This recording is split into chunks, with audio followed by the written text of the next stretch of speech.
네, 사도행전 2장 14절에서 36절까지 말씀입니다. 예수님의 약속을 믿고 또 사도들이 또 120명의 제자들이 함께 기도를 했습니다.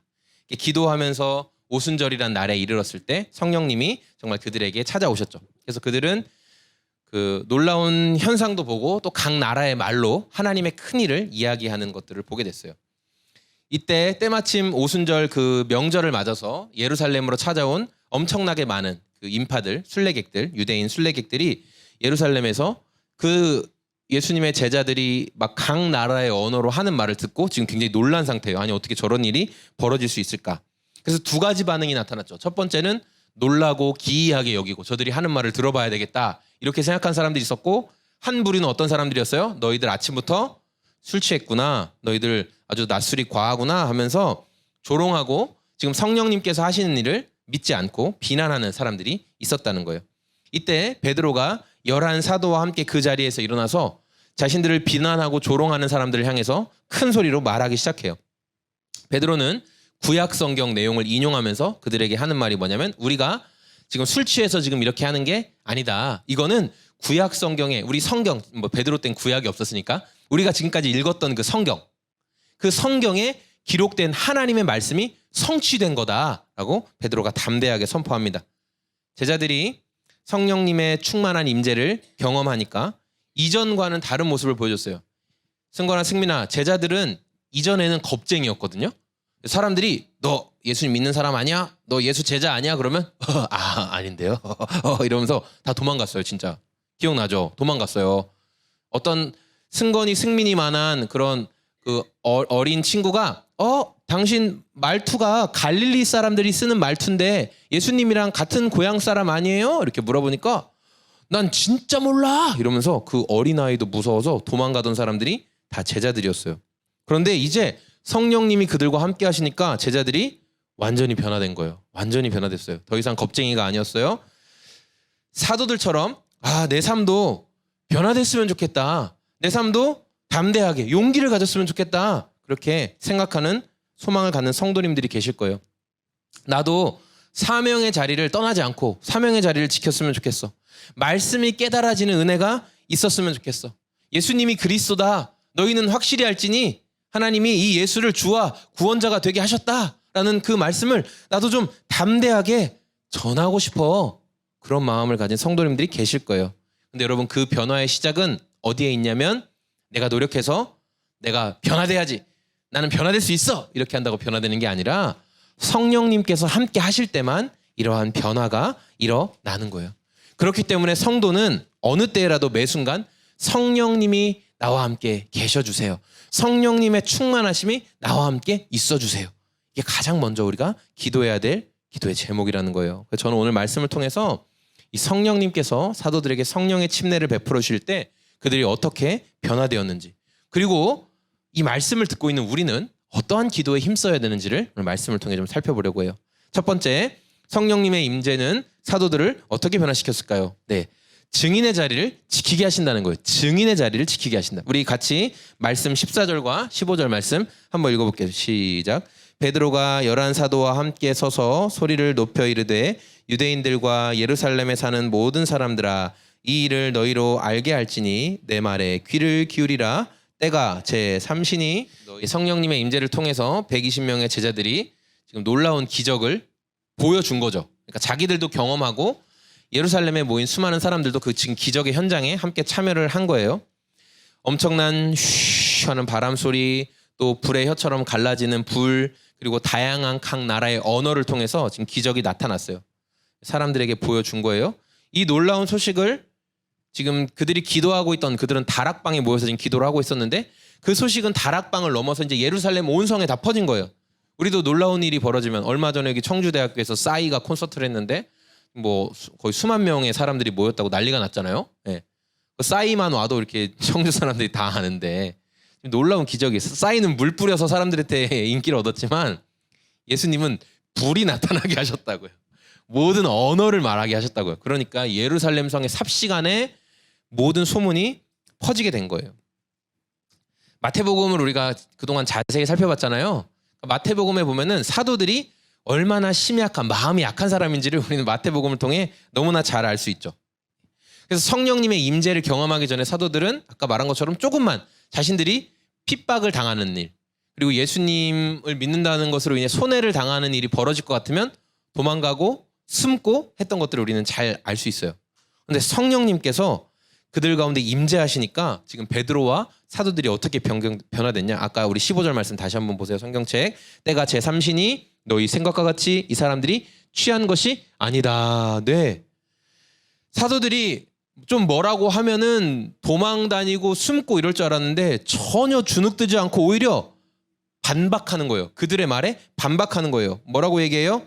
야, 유대인들아, 우리 유대인들은, 나도 이제 베드로도 나도 유대인인데 우리 유대인들은 명절 기간에 보통 오전 10시까지 금식하는 습관이 있지 않냐? 유대인들은 보통 오전 10시까지 금식을 했거든요. 명절 기간에는. 우리가 그런 10시까지 금식하는 관습이 있지 않냐? 그런데 지금 오전 9시야. 예. 지금 그러니까 제3시는 오전 9시라는 거거든요. 오전 9시인데 우리가 오전 9시부터 술 취했겠어? 10시까지 금식하는 사람들인데 좀 생각을 하고 말을 해. 오히려 이렇게 담대하게 말을 하는 거예요. 예. 예수님의 우리가 증인으로 살기를 원하지만 늘 위기의 순간이 찾아올 때마다 도망치고 그 자리에서 등 돌리고 하는 모습이 우리 가운데 혹시 있는 분이 계실지 몰라요. 저도 그렇고 여러분 가운데 계실 수도 있어요. 여러분, 변화의 시작은 내 힘으로는 불가능해요. 내 힘으로 안 됩니다. 성령님께서 임재하실 때만 진정한 변화가 일어나는 거예요. 성령님께서 오늘도 나를 붙들어 주시고 이 증인의 자리를 담대하게 지킬 수 있는 힘을 주시도록 우리가 기도에 힘써야 되겠어요. 우리 두 번째 성령님께서 성령님의 임재를 경험한 사도들은 어떻게 됐어요? 성경 말씀을 깨닫게 하시고 그 성경의 말씀을 통해 말하게 하신 은혜를 경험했다는 거예요. 우리 이번에 16절, 우리 성경 말씀 16절 같이 읽어보겠습니다. 시작. 이는 곧 선지자 요엘을 통하여 말씀하신 것이니 일러스되. 아멘. 사도들이 각 나라의 언어로 하나님을 찬양하자 너희들 술 취했구나 이렇게 조롱했어요. 예, 술 취했구나 조롱했어요. 우리 사람들이 자기가 어떤 말을 했을 때 그 의견이 받아들여지지 않고 무시당할 때 이제 분노하는 마음이 일어나죠. 예, 그럴 때 제 안에는 어떤 생각이 드냐면 내가 어떤 말을 해서 저 사람들을 코를 납작하게 해줄까. 저 로운이가 막 얘기하는데 아무도 안 들어주는 거예요. 막 무시하는 거예요. 그럴 때 내가 어떤 말을 해서 저 사람 코를 납작하게 만들어줄까. 예, 그런 생각을 우리가 할 수가 있어요. 만약에 베드로가 지금 자기 말을 들어주지 않는 예루살렘에 모인 사람들을 향해서 내가 내 능력으로, 나 베드로, 어부 출신 나 베드로의 능력으로 저 사람들의 코를 납작하게 만들어야지 했다면 여러분 불가능했을 거예요. 왜 그랬을까요? 지금 그 예루살렘에 모인 사람들은요, 갈릴리 시골 어부 출신의 베드로보다 공부도 더 많이 하고요, 아는 것도 많은 사람들이 전 세계에서 다 모인 거예요. 뭐 철학적으로, 학문적으로 훨씬 뛰어난 사람들이 많았어요. 자, 그런 사람들에게 베드로가 자기의 말, 자기의 언변으로 그들의 마음을 사로잡는다? 불가능한 일이라는 거예요. 그런데 베드로가 설교할 때 지금 수많은 사람들이 잠잠히 베드로의 말을 듣거든요. 이게 어떻게 된 일일까요? 왜냐하면 베드로가 사람의 말로 하지 않았고 그에게 임하신, 사도들에게 임하신 성령님의 은혜 가운데 말했기 때문에 그런 거예요. 성령님의 은혜 가운데. 성령님은 사람의 말이 아니라 하나님의 말씀이 떠오르게 하시는 분이세요. 유대인들은 이 자녀들이 말귀를 알아듣는, 그러니까 뭐 2살, 한 3살, 2살 그 정도 되면 그때부터 무엇을 교육시키냐면, 유대인들의 교육법 들어보셨죠? 하브루타 이런 거 들어보셨어요? 한때 또 유명했죠. 유대인들은 뭘 시키냐면은 애들이 2살, 3살 정도 되면 그때부터는 창세기, 출애굽기, 레위기, 민수기, 신명기, 모세 오경이라고 하는 이 5권 성경책을 통째로 암송을 시켜요. 매일매일 애들이 오면 하루에 3-4시간씩 자, 창세기 말씀을 외워라. 그래서 태초에 하나님이 천지를 창조하셨느니라. 창세기 말씀부터 한 권 한 권을 외우게 하는 거예요. 그래서 13살이 되면 그때 성인식을 하거든요. 유대인들의 성인식.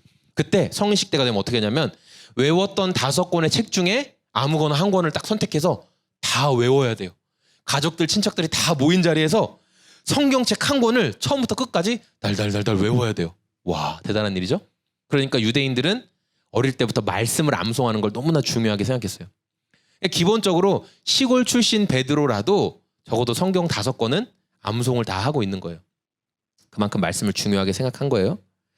그런데 우리가 성령께서 임재하시지 않으면, 우리가 여러분도 다 이렇게 성경을 읽으시는데 성령님이 임재하시지 않은 상태에서 우리가 성경을 읽으면 어떠한 놀라운 현상이 벌어지냐면 하얀색은 종이고 검정색은 글씨가 되는 거예요. 예. 그리고 더 깊이 읽으면 읽으려고 노력할수록 어떤 일이 벌어지냐? 잠이 쏟아집니다. 놀랍게 잠이, 그 어떠한 수면제보다 강력한 잠이 막 쏟아지게 되는 거예요. 그냥 말 그대로 이 성경책의 내용은 그냥 글씨, 그냥 텍스트가 되는 거예요. 그런데 성령님께서 임재하시면 어떤 일이 벌어지냐? 기록된 말씀이 나에게 의미 있는 말씀, 우리가 흔히 레마의 말씀이라고 하는 의미 있는 말씀으로, 깨달아지는 말씀으로 다가오게 되는 거예요. 베드로가 왜 요엘 선지자를, 요엘의 말씀을 예로 들어 설명했을까? 이 요엘 선지서의 기록은 이미 유대인들이 다 알고 있는 내용이거든요. 성경에 기록된 요엘서를 말하면 이들은 다 반응하는 거예요. 우리 성경책 17절 한번 읽어볼게요. 시작. 하나님이 말씀하시기를 말세에 내가 내 영을 모든 육체에 부어주리니 너희 자녀들은 예언할 것이요 너희 젊은이들은 환상을 보고 너희 늙은이들은 꿈을 꾸리라. 아멘. 그러니까 베드로는 이제 이 성령님께서 일하셔서 말씀이 깨달아지니까, 성경 말씀이 깨달아지는 거예요. 그러니까 지금 우리가 이렇게 각 나라의 언어로 말하는 것은 우리가 술 취한 게 아니라 구약 성경에 기록된 예언이 성취된 거야. 지금 너희들 요엘서 알지? 요엘서에 나왔던 그 말씀 기억하니? 그 말씀이 지금 벌어진 거라고, 말씀이 성취된 거야 라고 강력하게 선포하는 거예요. 우리 사랑하는 성도님들 중에도 성경을 읽을 때 잠이 쏟아지고 도무지 말씀이 이해가 되지 않는 성도님들이 계시다면, 하나님의 말씀을 내가 더 잘 알고 싶어, 내가 하나님 말씀이 깨달아지고 싶어, 그럼 그 말씀이 깨달아지는 첫걸음, 열쇠는 성령님이 함께 하실 때 가능하다는 거예요. 성령님이 함께 하실 때. 성령님은 기록된 하나님의 말씀이 살아있는 말씀으로 우리에게 다가오게 하십니다. 그래서 여러분 성경 읽을 때 항상 기도하세요. 성령님, 이 말씀이 단순히 글씨가 아니라 저에게 의미 있는 살아있는 레마의 말씀으로 다가오게 해주세요. 우리가 항상 먼저 그렇게 간절히 기도해야 된다는 거예요. 우리 마지막으로 성령님의 임재를 통해 우리가 경험할 수 있는 건 뭐냐면 복음이신 예수님을 담대히 증거하는 사람들이 된다는 거예요. 우리 22절부터 24절까지 말씀을 같이 한번 읽어보겠습니다. 시작. 이 성령님의 침례를 통해서 사도들은 이 기록된 성경 말씀이 생각났어요. 기록된 성경 말씀이 생각났어요. 그리고 그것을 증언하는 사람들이 되었던 거예요. 여러분 사도들의 모습을 한번 천천히 생각해 보세요. 그들은 이전에는요 조금만 자신들을 두렵게 해도요 다 도망가고 자신들이 있어야 될, 복음을 전하고 예수님을 증언해야 될 그 사명의 자리를 다 떠났던 사람들이 바로 사도들이었다는 거예요. 과거에 그들은 그랬어요. 그런데 지금은 흔들리지 않고 굉장히 담대한 모습을 보여줘요. 많은 사람들이 너희들 술 취했구나, 점점 그렇게 많은 무리들이 저것들 술 취한 거야 이렇게 얘기하면 무서워서 도망갈 만도 한데 도망가지 않고 자리를 지켰다는 거예요. 이러한 변화, 성령님께서 사도들을 만나서 변화시키시는 그 목적이 뭐냐? 궁극적으로 그 목적은 뭐냐면 예수님을 전하게 하기 위해서, 예수님을 전하게 하기 위해서 성령님은 사람들을 변화시키는 거예요. 성령님의 임재를 통해서 사도들은 굉장히 논리적인 사람이 돼요. 굉장히 논리적인 사람이 돼요. 우리가 흔히 성령 충만에 대해서 오해를 해요. 성령님이 충만해지면 막 뜨거워지고 그래서 막 방언을 하고 막 사람이 아나무인이 돼가지고 막 행동한다. 전혀 잘못된 얘기예요. 오히려 성령에 충만한 사람일수록 더욱더 지적이고요. 더욱더 냉철해지고요. 더욱더 분명해져요. 왜냐하면 성령님은 질서가 있으신 분이기 때문에 아주 논리적으로 사람이 변하게 돼요. 자, 갈릴리 시골 출신 베드로의 모습을 보세요. 베드로의 설교가 굉장히 논리적입니다. 탁월한 학문을 배우지 않았는데도 베드로가 하는 설교가 착착착 아주 논리적인 설교를 하게 된다는 거예요. 그래서 세련되고 공부 많이 했고 배웠다라고 얘기하는, 예루살렘에 세련된 사람들이 귀를 기울여 그 말을 들을 수밖에 없는 성령님께서 함께 하시니까 아무도 베드로에게 대꾸하지 못해요. 논리적으로 그 말은 논리적으로 잘못됐어, 그 설교는 논리적으로 잘못됐어, 아무도 대꾸하지 못해요. 왜냐하면 성령님이 말하게 하시니까. 성령께 사로잡힌 사람은 세상 앞에서 그 어떠한 지혜와 그 어떠한 능력, 세상의 어떠한 지혜와 어떠한 능력도 성령의 사람이 말하면 굴복할 수밖에 없는 거예요. 여러분 세상의 눈으로 보면 학문적으로 또 부유함으로 모든 것을 다 가진 것 같은 사람들이 많이 있어요. 예, 얼마 전에 그 주님 곁으로 간 이어령 교수님, 이어령 박사님도 그런 분이죠. 예, 그분은 탁월한 인문학자로서 최연소 무슨 장관, 최연소 교수 이런 타이틀이 굉장히 많으세요. 예, 대단하신 분이죠. 명석한 두뇌로 막 자신의 그 학문적, 인문학적 지식으로 세상을 막 호령했죠. 대단한 분이었어요.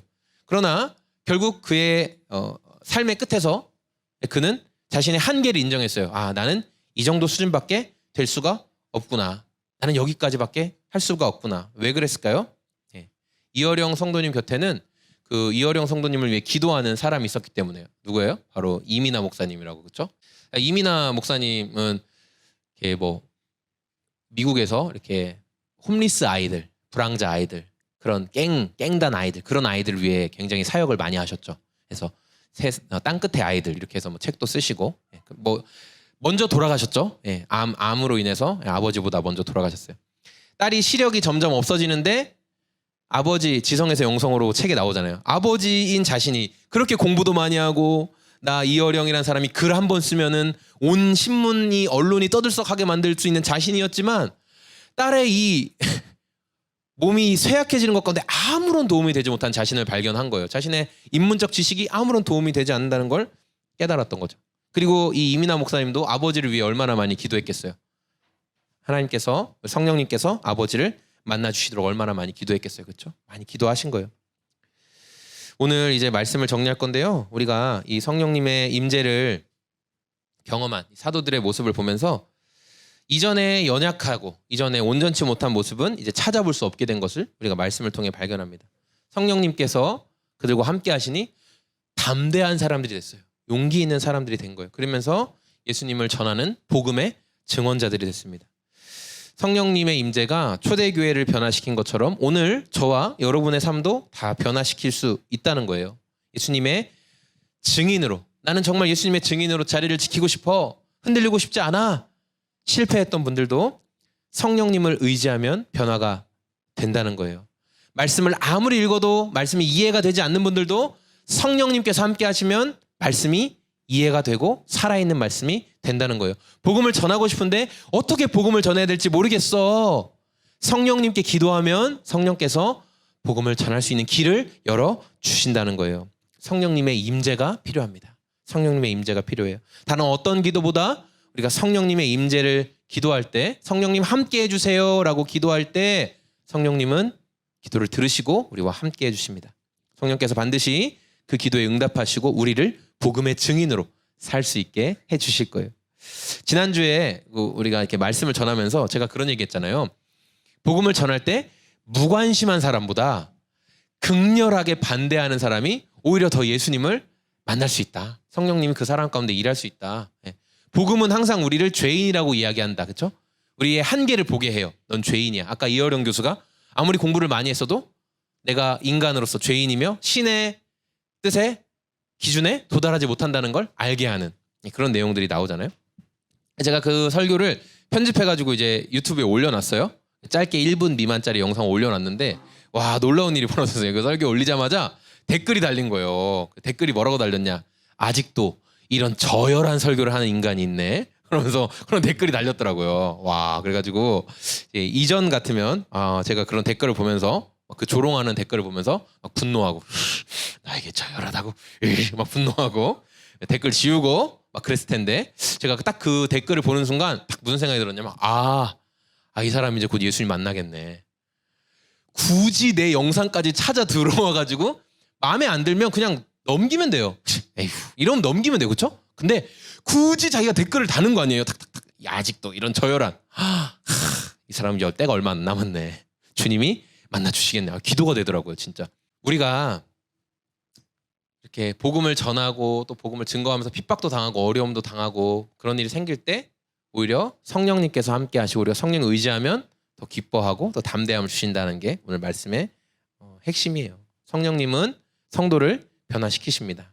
우리를 변화시키시는 성령님의 임재를 이번 한 주 많이 무덥고 또 힘들겠지만 더 많이 기대하고 더 걸으면서 생각하면서 또 쉬면서 아이들과 함께 모든 순간에 성령님 함께 해주세요. 어떻게 하면 더 주님 알아갈 수 있을지 도와주세요. 이렇게 기도하고 성령님의 임재하심을 경험하는 저와 우리 모든 소금제 약소의 성도님들 다 되시길 소망합니다. 아멘.